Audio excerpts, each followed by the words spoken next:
Hey, good afternoon there, sweet peas. Basic prepper mom Myra, and oh, there we go. Let's get that blind out of the way there.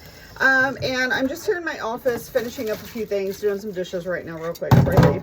But I want to talk about a couple of different kind of groups of people that are out there that I have encountered recently.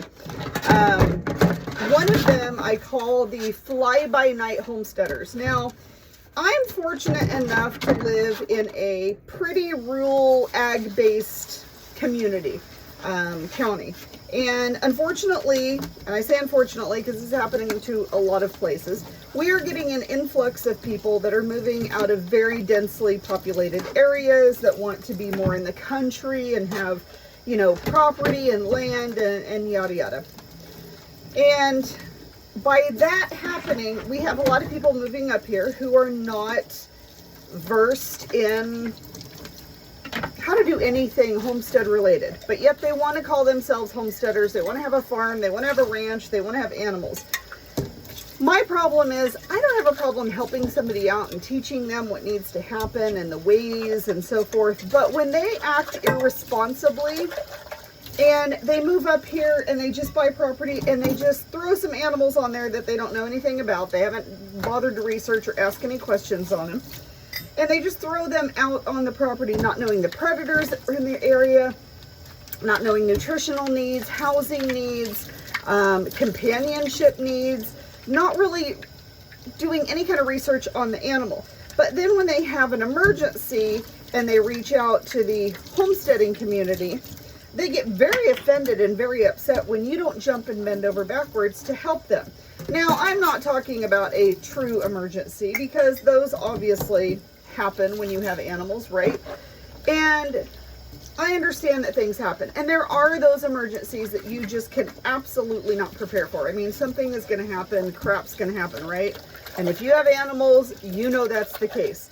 But what I'm talking about is acting irresponsibly and not doing the research, but wanting everyone else to do it for you.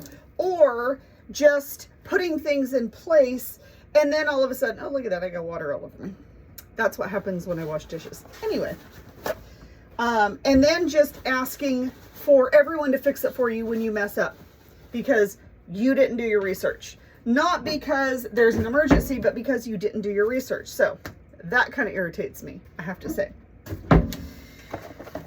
So when I look at homesteaders, true homesteaders, they're not really a whole lot different and far off. They're not quite far off as the preparedness type people that are in the community, right?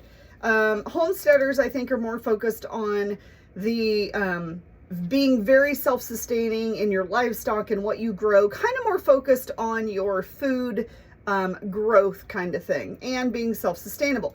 Preparedness type people, I think, take it a bit further. They have kind of more of a wider view of things. Now, can you be a homesteader and a prepared person? Yes, you can. Can you be a homesteader and not a preparedness person? Absolutely, and vice versa. But I do think that a lot of them are interchangeable.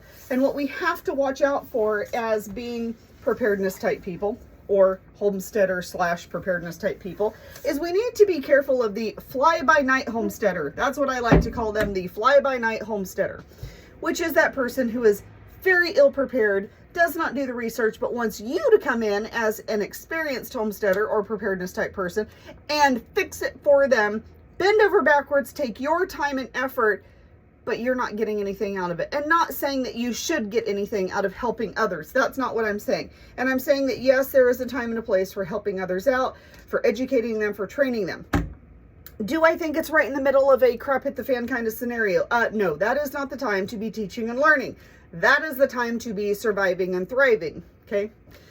But these fly-by-night homesteaders can be very dangerous to a group situation and can be very dangerous to an individual situation if you are allowing yourself to be roped in by them, so to speak, because you're going to spend all of your time, effort, and focus on the fly-by-night homesteader rather than focusing on yourself or your community of people. Now, we have a social media page in our county that focuses on homesteader type people. And there are currently over, I think, 7,000 people on there. Now, let me just start by saying that there are probably not 7,000 people in our county that are homesteaders, but there's a lot of people on there. And sometimes you're on there, there are some good tips and hints and things like that. But what we have found is that it's kind of veered off from this true homesteading and gone into a lot of other different little avenues. And I thought that, okay, this is my community, right? When you're talking about your community, these are my people, this is my community. And I found out really quickly that that was not the case.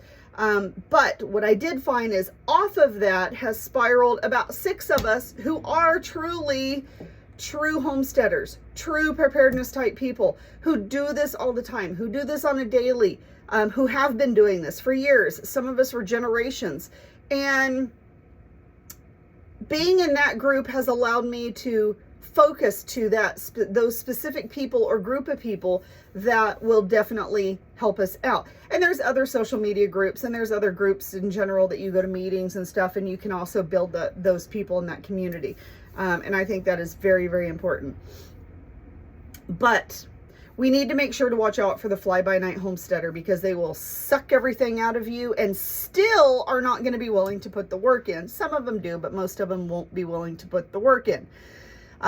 When you are a part of these social media groups, I think right now is an amazing time to go gray man. And that is what I plan on doing. What I mean by that is gray man is under the radar, not standing out, not being that one, oh, hey, I know who that person is. And being on YouTube, I understand it's not necessarily gray man, but in my community, in my area, I can do that on a daily. I think it's a great time to do that. I have currently personalized license plates on my vehicle that let everyone know that I am a very big Second Amendment supporter. I also have stickers on my car that support various organizations. And I actually am considering dropping my personalized plate altogether, and definitely will be taking the stickers off of my car, because I think it is a really good time to do that. Especially in my area right now, we are seeing an influx of not just the fly-by-night homesteaders, but we're seeing an influx of other types of groups of people who do not necessarily agree with my lifestyle and what I do. So I think for my family's sake and for my sake, I am definitely going to be going more gray man. I think it's a good idea for everybody to do that. That means fly under the radar. Don't do anything to make yourself stand out. Don't go above and beyond protesting and fighting right now.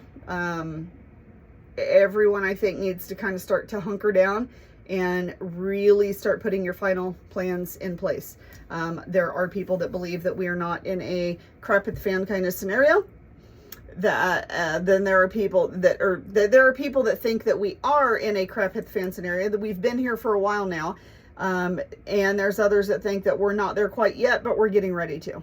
So now's a good time to hunker down, and make sure that your communities are who you want them to be. And don't spend your time and energy helping those who don't want to help themselves. If you have someone who truly wants to learn and they go, please help me to get this, situated, and you go out and you help them get it situated, and they go, okay, got this. And from then on out, they're good. They might have a couple questions here and there, but for the most part, they're doing what they need to do. They have a plan in place.